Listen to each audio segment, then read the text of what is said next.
So this is a lecture that I have online, and it's basically an overview of how do you know the oral tradition is in fact from Mount Sinai. And how do you know there is an oral tradition? How do you know that it comes from Mount Sinai? So I'll just very briefly run through this. Number one is that I never discuss whether or not there is an oral tradition that was given at Mount Sinai explaining the written tradition, unless the person I'm speaking to already believes there was a written tradition. But if somebody believes that the 5 books of Moses was given at Mount Sinai, that then very quickly leads you to believe there was an oral tradition too. Why? Number 2 in the list is quote unquote errors. When you start reading through the 5 books of Moses, you will find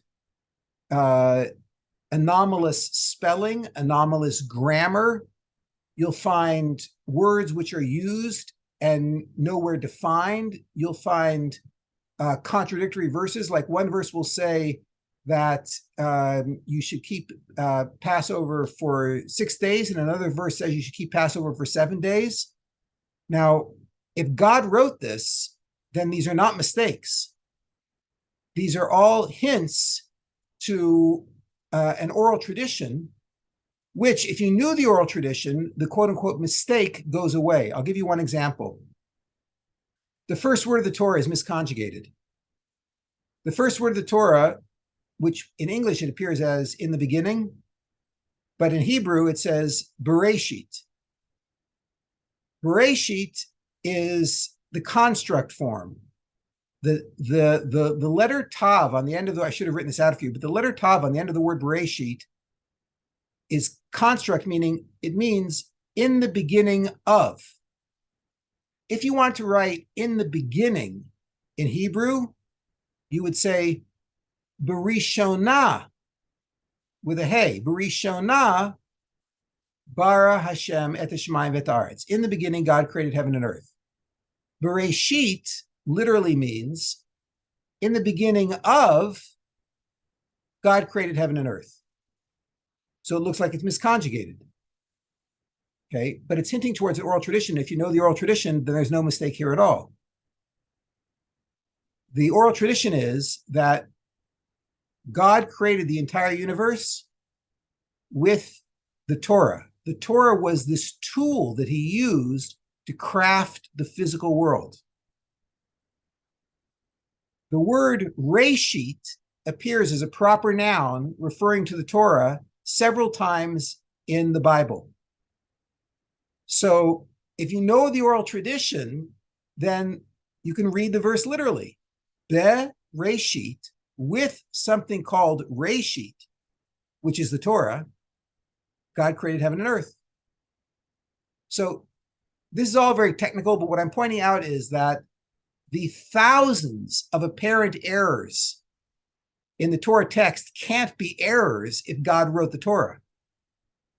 So what are they? By each one of these apparent errors, if you check the Talmud, you will find that there's an oral tradition, which if you know the oral tradition, the verse reads perfectly and the error just disappears. So the errors are one hint that there is an oral tradition. The second hint is vocalization. A Torah scroll, which is how all scrolls appeared until the Ben Asher family in like the 3rd century started to put vocalization in. But until then, every Torah scroll lacked vowels, the little dots and dashes that go underneath Hebrew words. If you take vocalization out of the Torah, which is the way every Torah scroll appears, the text becomes meaningless. There's no way to read it. I'll give you an example. Here, when the Torah says, do not cook a calf in its mother's milk. This is the origin of the prohibition on eating meat and milk together for Jews. So the Hebrew verse says, Lo tevashel gedi b'chalev imo, which means do not cook a calf in its mother's milk. But if you take out the periods, commas, dashes, vocalization, etc., so then it could read like this. It could say, lo, no, Tivashel, thou shalt cook a calf in its mother's milk. Now, all I did was I just put a period where I wanted it because there are no periods or commas, etc. There are places where the meaning of the word entirely flips to a different word if you change the vocalization. So I'll use the same verse again. Is the prohibition on chalav with meat? Chalav means milk. Or is the prohibition on chalev with meat? Chalev is a certain part of the fat on the animal. So if you don't have vocalization, you have no way of knowing what God prohibited. So when God gave the Torah, did he want us to understand it? If so, he must have given us an oral tradition about vocalization. There was definitely no written tradition about vocalization. It didn't exist in Torah scrolls. So therefore, we know there must have minimally been an oral tradition, and that oral tradition had to include vocalization. Okay, number 4 on the list, concepts and institutions. There are many concepts and institutions which are named in the Torah, but which are nowhere defined. So for example, it says that you should put totafot on your arm and between your eyes. There is no place where the root tav, tav, pei, tav, totafot, appears anywhere in the Bible, except when it's talking about this thing you put on your arm and between your eyes. What is it? So there are many examples of that where the Torah commands something, but never defines what the thing is. God at Mount Sinai must have given us an oral tradition. What are totafot? Etc. I'm going through this very quickly. Could give you many more examples, but I'm going to keep moving. Oh, the 5th are internal references. And then the 4th hint here is internal references. It's number 5 on your sheet. This really ends the whole issue, whether or not there was an oral tradition given with the Torah. The Torah actually refers to the oral tradition.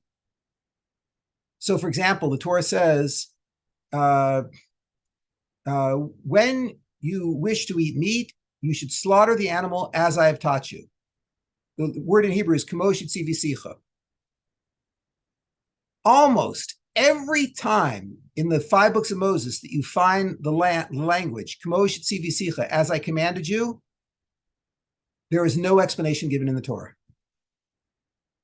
So here, God is telling you, the verse says, I commanded you.